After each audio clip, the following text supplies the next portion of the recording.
magandang araw. Talaga napalingon sa akin si partner. Sa inyong lahat, Luzon, Visayas, Mindanao at sa buong mundo, saan man kayo naroroon at anuman po ang inyong mga ginagawa ngayong araw na ito o nakarelax man sila. Hello po sa inyo at stay there. Stay there. At makinig po sa aming discussion for today. Yeah, welcome po na naman dito sa isa na namang edisyon or talakayan ng ating palatuntunan. At siyempre, magandang umaga, magandang tanghali, magandang hapon, magandang gabi sa lahat ng mga nakikinig po sa atin ngayon. At yung iba, madaling araw pa. So, hello po sa inyo. Kasi iba, nare-reach natin ang as far as Canada, UP, official na tayo. So, yan. Sa buong daigdig. At syempre sa ating mga cable partners nationwide. Yan. At kami pa rin po ang inyong mga kasama. Sana po hindi kayo nagsasawa sa aming mga pagmumukha. Ako po si Vian Dacles. Si Sunny Casulla pa rin po ito. At ito po ang programang Legal Minds. At partner, ang ating, siyempre, ang ating nakakasama for today. Again and again. Again and again and again and always and always. Attorney Pogi? Oo. Sabi mo nga, Attorney Pogi-Pogi? Yes. Kasi dito lang talaga siya nabansagan na Attorney Pogi. Yun. Proud kami doon. Si Attorney Pogi, Attorney Mark Tolentino. Hello, good morning, good evening, and good afternoon sa lahat po ng mga followers natin dito sa DCRH Legal Minds. Ayan. Dito sa DCRH, ang tawag sa akin, Attorney Pogi, but in my hometown, ang tawag sa akin, Kuya Mark. Kuya Mark naman. Yung sa atin ay unique. At saka hindi mo maitatanggi kasi Pogi naman talaga si Attorney. Times 2 na nga ngayon Pogi-Pogi. Ito, Attorney, ano ba ang ating mga pinagkakaabalahan bago po muna natin puntahan ang ating topic for today? Yung as a usual, as a lawyer, as a public servant, yun naman talaga So, kahit saan, makikita niyo ako. Ito ang tinatawag na attorney or lawyer na kaladkarin. Hindi lang. At saka kasi as a public servant na rin siya ngayon. As a media, as a baka dadating mga ilang linggo pa, mas malaking gagawin. At saka in fairness kay attorney, bukod sa madalas niya sang napapanood at naririnig sa radyo, syempre, nakikita nyo na rin siya sa social media. Very active si attorney. Hindi lamang dito. May mga issues na siyang consultant. Correct. Kaya nga, hindi mahirap i-reach si attorney, lalo na kapag meron tayong mga kailangang legal advice. At nagbibigay ng libreng legal advice. Yes. Weekly, may pumipila pa sa law office natin. Yun. Alright, speaking of legal, ito pag-usapan na muna natin ang ating topic for today dahil alam kong ang mga netizen ay atat ng mag-comment. Yes. Atat ng mag-comment. Ayan, ito na. May nagpadala kasi ng ating question. Sige, partner. Yes, please. Basahin na natin to. Ito, a wonderful day po sa inyong tatlo sa Legal Minds. Ako po ay aminadong online savvy. Bukod po sa ito na rin po kasi ang aking line of work. Anyway, sinubukan ko po nga magpadala ng message sa inyo para mapag-usapan po sana ang kailan lang ay pag-ingay na naman ang pangalan ng singer na si Mr. Jim Paredes. Ay, malaking balita to. Pagkatapos po niyang sigawan at ibuli nga po ang mga nagpakilalang Duterte youth supporters. Ako po ay neither a Duterte diehard supporter nor a Dilawan. Dahil ako po ay sumusuporta sa mga programang para naman po sa bayan. That's good for you. Regardless kung sino man po ang nangunguna para dito. Ngayon po, kung sakali man pong mapatunayang guilty si Mr. Paredes sa isyong ito, tama po bang isa itong example ng unjust vexation? Sakali man po, ano po ang maaaring kaharapin niyang parusa? Yan ang kanyang #HQOTD. At para dun sa mga bago natin pag-usapan, para po dun sa mga gusto mag-follow ng ating question for today, meron po tayong official hashtag of the day, #LM_matalimnadila. Bongga. Ayan. Ano ba LM? Legal Minds. Legal Minds. Partner, nasan ka? Out of mind. Nakatufocus doon si partner. Pagpasensyahan na po. Justice po yan. Ayan. Yung issue kasi dyan is actually legal at same time political. Kasi ito yung may video na binidyohan sino yung singer na yun? Si Jim Paredes ng Apo Hiking Society. Na sinabihan niya yung mga kabataan na duwag. Because they are supporting the President Rudy Duterte. And this happened, attorney, nung EDSA People Power Revolution. Feb 25 yata yun. Yes. So ang tanong dito, ano ba yung liability ni Mr. Paredes sa ginagawa niyang ganon. Okay? Liable ba siya ng unjust vexation? So, yung unjust vexation, this is a catch-all criminal liability kung hindi ka mapapatunayan ng acts of lasciviousness or tinatawag na slander of deeds. Iba yung slander of deeds. Iba yung tinatawag na acts of lasciviousness. So, kailangan natin i-prove yan. Kung wala sa dalawa, pasok ang unjust vexation. Okay. So, ano ba itong acts of lasciviousness? Sige, isa-isayin mo natin. Example lang to kung ginagawa ni Mr. Paredes, binastos yung mga kalalakihan, hinakawak-hawakan niya yung mga private parts. Yan. Ng mga lalaki. Mga lalaki. Example, hinawak-hawakan ni Mr. Jim Paredes, acts of lasciviousness. Okay. Yun. May kabastusan Kasi, kasama. kabastusan. Okay. Assuming na hindi naman niya hinawak-hawakan, ang purpose niya is pahiyain. Ang yung mga kabataan, pahiyain lang. Para mababa yung moral ng mga, di ba, they're fighting for change for President Duterte. Tapos itong si Jim Paredes, nagbully. Ang purpose niya pagbully para pahiyain yung mga kabataan. Slander of deeds. Okay? Yung slander of deeds and yung tinatawag na acts of lasciviousness, ang criminal liability dyan is actually up to 6 years imprisonment. Okay? Normally, up to 6 years imprisonment yun. Iba yung tinatawag na unjust vexation.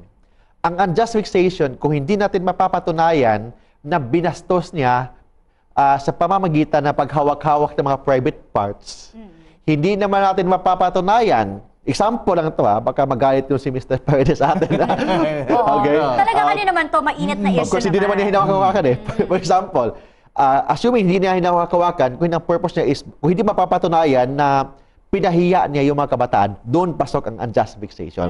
This is a catch-all criminal liability kung makalusot siya sa dalawang kaso na yan. Okay? Ang problema is itong tinatawag na unjust vexation, ang liability nito, magbayad lang siya ng 200 piso. 200 lang? This public issue, tapos magbabayad lang siya ng 200 pesos, then makulong siya ng 30 days. Kaya niya bayaran yun na kahit That's araw-araw. why, ang suggestion ko, hindi unjust vexation. Idemanda siya ng slander of deeds, hindi naman acts of lasciviousness kasi wala namang paghawak-hawak. Excuse me, attorney. Pwede bang para ma-educate natin lahat? Ano ba yung dito, unjust vexation in the first place? Tagalogin na unjust vexation. Unjust vexation, slander, wala siyang definition sa batas. That's why there is a constitutional issue of this unjust vexation. That's why the late Senator Miriam Defensor Santiago, may bill siyang pinopropose na i-amend yung revised penal code na kailangan i-define what is unjust vexation. Kasi usually ginagamit to, attorney. Kasi kung basahin mo kasi ang batas, walang definition. This is a catch-all provision. And sabi ng ating salikang batas, if the criminal law is not clear, it should be construed liberally in favor of the accused. Diba? Wala namang definition. Ano yung unjust vexation? Ang sabi lang ng batas, catch-all provision. Kung hindi man mapatunayan sa mga coercion, mga gana, pasok sa unjust vexation. It means, parang ginugulo lang. Parang, yung tao, pag yung action mo, hindi siya comfortable sa ginagawa mo. That's why, ang penalty, 200 pesos. That's why, I think, ang magandang kaso niya, hindi lang unjust vexation. Pwede unjust vexation, isama yung tinatawag na slander of deeds, kasi pinahiya. And pangatlo, grave oral defamation. Kasi publicly, ginawa niya. Pinagsasalitaan niya, parang binubuli niya yung kabataan And that's why we have to respect, di ba sinabi ko, dignity, the value of every human being. You have to respect the value. Anong ginawa niya? Yung EDSA, sabi niya, yung EDSA, doon sila nag-rally. Ang tanong dyan, is the EDSA place exclusive lang ba yan sa mga dilawan? Question, dilawan, tatanong na Is it exclusive sa mga dilawan? Hindi. Anybody can go to EDSA to express the grievances against the government or in favor of the government. Diba? So it means EDSA is a place. It is actually a symbol of the Philippine freedom. Diba? Freedom. Doon ang EDSA, that's why may tinatawag tayong People Power EDSA Revolution Day. That is a symbol. Di ba nandun yung saying doon ang ginagawa. So it means that is a symbol of freedom. So anybody can go there. Hindi yan exclusive place lang sa mga dilawan. Dilawan na kasi nakalagay dilawan. So, yun ang sabi dyan. I'm not saying na yung dilawan masama. Sinabi ko lang na yung question, dilawan ang sinabi niya eh. And when we say dilawan, it represents Jim Paredes. Kasi siya yung ginagawa niya yung ganun eh. Di ba? So, ang tanong dito, ano bang criminal liability niya? Tama ba yung ginagawa niya na sabihan yung mga kabataan na duwag? Ano ba yung ginagawa ng mga kabataan? Ano bang ginawa nila? They are just expressing in support nila of President Duterte. Well, kung tutusin, hindi duwag. Oh yes. Matapang sila. Matapang sila.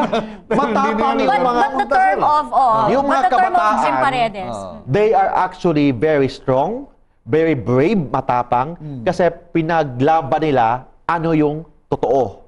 Pinaglaban nila, and they're expressing in support of the president. Itong si Jim Paredes, hindi naman siya, pumunta siya doon, hindi to express against the president, hindi. Ang ginagawa niya is binabastos niya yung mga kabataan. And that is already in violation of the constitutional right of those youth to express. Right of freedom of press, freedom of expression, binabastos niya yung tinatawag na constitutional right ng mga kabataan. So it means hindi lang unjust vexation dapat. Kasi pag unjust vexation, magbabayad lang siya ng 200. Okay? 200 piso. Bakit 200 lang? Yun ang sabi ng batas eh. Ang sabi ng batas, pag convicted kayo na unjust vexation, bayad ka ng 200 pesos, kulong ka ng 30 days. O yun, pag 30 days, pwedeng probation, hindi ka makukulong. Thank you. So, yun yan. So, hindi dapat unjust vexation lang. Dapat nga, ang i-demanda is grave oral defamation. Or slander of deeds. Slander of deeds. Kasi sinabihan, duwag. O, di ba? So, it means, pinapahiyan niya yung mga kabataan. Di ba? So, dapat criminal, actually, kahit anong batas yan, may criminal liability ang si Mr. Paredes sa ginagawa niya. And pangalawa, hindi lang criminal liability, binabastos niya ang karapatan ng mga kabataan na yun. Ito ang tinatawag na violation of the constitutional right ng mga kabataan of their right to express, freedom of press, and pagiging Pilipino nila. Di ba sinabi ko, lahat tayo, pantay-pantay, lahat tayo may role in nation building. It means, ano ba yung role natin sa nation building? Of course, dapat natin i-remind ang ating government, hoy, ano ba ginawa niyo dyan? Huwag na kayong mangurakot. That is already a part of our role in nation building. It's our obligation, yes. Part in public discussion. Correct. Before, kung may problema tayo, mag-rally. Ngayon nga, pwede na sa social media. Ano bang di ba? That is part of public discussion. That is part of nation building. So yung ginagawa ng mga kabataan, yung pag-fight, expressing... That is their right. That is their right. And that is part of nation building, role of every Filipino in nation building. Sa question dito, attorney, ano maaaring kahapi niya in that manner na ginawa niya yun? Ano magiging mga kaso daw na dapat? Yung ginagawa niya, I think, dahil yata sa old age, feeling ko ganun eh, nadala siya sa emotion eh. Okay? Bakit nadala siya sa emotion? Kasi may mga kabataan na kinokorek siya eh. Di ba alam mo na yung iba dyan, pag kinokorek ka ng mga kabataan, para ma-insulto ka. Hindi dapat madala ka sa emotion, pag-isipan mo. Okay? Yung ganun eh. So, ang problema dyan, dapat pag-isipan mo muna bago ka gumagawa ng anong eksena dyan. Ang problema, nagpadala siya sa emotion niya. Ito, attorney, doon kasi sa nagpadala ng ating question, one of his questions or her question is yung tungkol sa unjust vexation. Aside dun sa thinking niya na ginawa ni Mr. Paredes na maaaring unjust vexation, for an ordinary person, ano ba yung maaaring pasok dun sa unjust vexation? Yung pasok sa unjust vexation, kung gumagawa ka ng isang eksena that it will make the other person uncomfortable. Oh, yun. Ano bang maging uncomfortable ka? Ano yung mga klase na ganun, attorney? Yan, for example, umuupo ka dyan. For example umuupo ka. Assuming wala yung mga batas. Babae ka, umuupo ka dyan. May naghubad na lalaki in front of you. That's unjust vexation That is unjust agad. vexation kasi you're not comfortable. Di ba? Okay lang kung pogi, sabi ni Jimmy. Sabi ko na galing yan. For example, laguman. Hindi naman buo. Yung kuwan lang. Yung upper six-pack lang, yes, six-pack oo. dyan. Yung laguman. t-shirt lang, let's say. Tapos sinasayaw-sayawan ka. Hindi mo naman siya kilala. Nagsasayaw siya ng dirty dancing in front of you and you're not comfortable. That is unjust vexation. So yung ginagawa ni Mr. Paredes na naggumagawa ng eksena, it's not, it will not make, hindi siya, parang hindi comfortable yung mga kabataan sa ginagawa niya. So yun ang ibig sabihin ng unjust vexation. And attorney, you can get away with it sa pagbabayad lang ng 200 200 pesos. That's why maganda dito, hindi lang unjust vexation. Idemanda nila dapat ng grave oral defamation. Kasi sabihan, duwag. Kung may mga minor doon, may mga minor na sumasama sa rally, pwedeng child abuse, psychological abuse. But the question, attorney, is, kung ganun lang naman pala kababaw ang unjust vexation, why in the first place, nandun siya sa batas? Oh yes, ano? Actually, itong batas na to, mababaw yan ngayon. That's why kailangan ito baguhin eh. Kasi ang batas na ito, that was in 1930s. Ang tagal na. That's why 1930s yung pa ba? 200 pesos in 1930s, baka... Yun, malaki yun. Yung Malaki mga na yun. panahon. Oo. Kung noon yun. Oo. Ba't kayo, isang scoop lang ng ice cream yata Ay, yan? oo naman. Hindi ka pa mabubusog sa 200 ata. So, Oo. yun yung ibig sabihin ng unjust vexation. You are doing something that make the other party uncomfortable. Uncomfortable. Okay. Okay. Pero parang parang dagdag pahina lang siya sa mga batas natin. No? Cuts, Kasi ang yung liit lang tinatawag niya na eh. cuts all provision ang ibig sabihin dyan.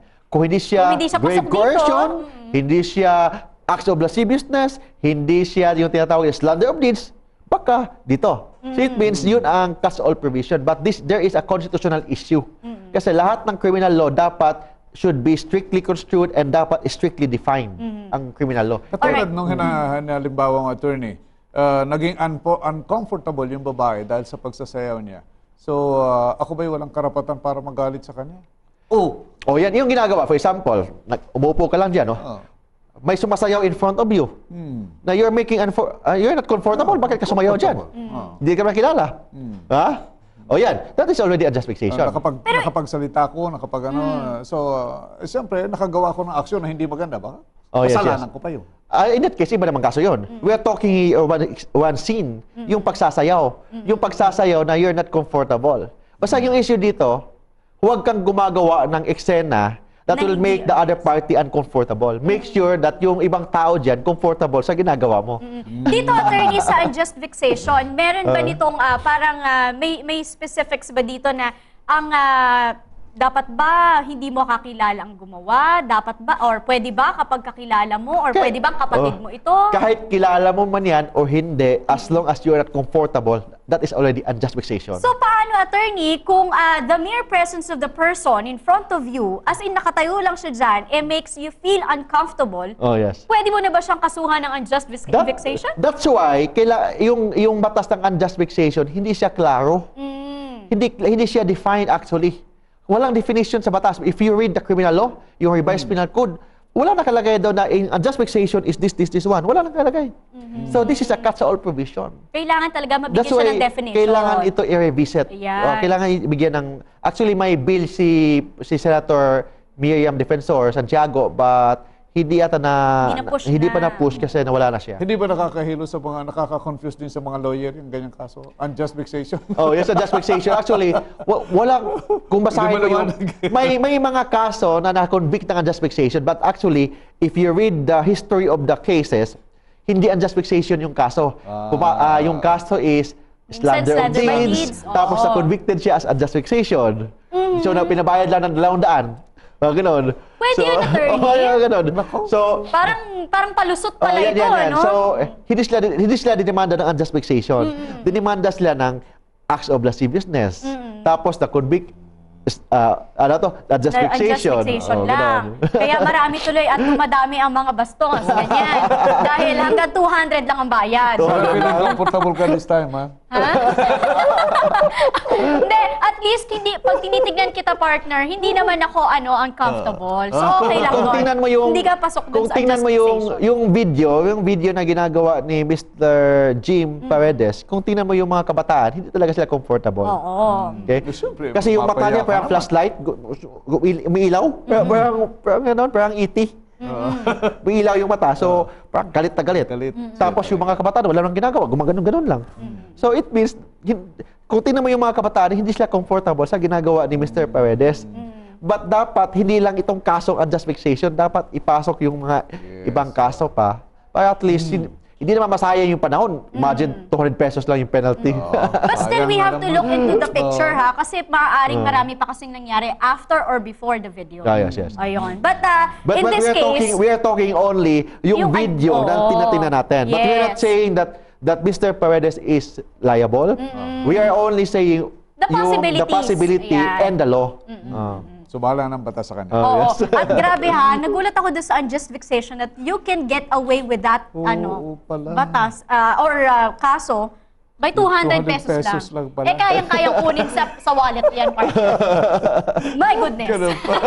Oh my goodness. Oo, kaya dapat talagang bigyan ito ng proper definition. Yes. No, attorney? I think na dapat i-push talaga ito at buhayin na naman para Yes. pag-usapan. Anyway, para dun sa mga Alright. kababayan natin, partner na nakakaranas ng ganitong klase ng Unjust vexation. unjust vexation, para Ayun. sabihin naman natin, hindi ka magbabayad ng 200 lang. Kailangan mong Sa mga kaso na iba. may problema sa batas, yung mga followers natin dyan, dito sa DCRH, Legal Minds, you can visit my website sa www.marktolentinolow.com o sa Facebook page po natin, hanapin nyo lang Attorney Mark or facebook.com/Mark Tolentino Law. Or within Metro Manila, you can call me with landline 209-6203 or sa mobile number natin, pwede kayo mag-text at tumawag sa 0917-329-5353. Pwede din po yan sa Viber. Or kung wala kayong Viber, sa Skype.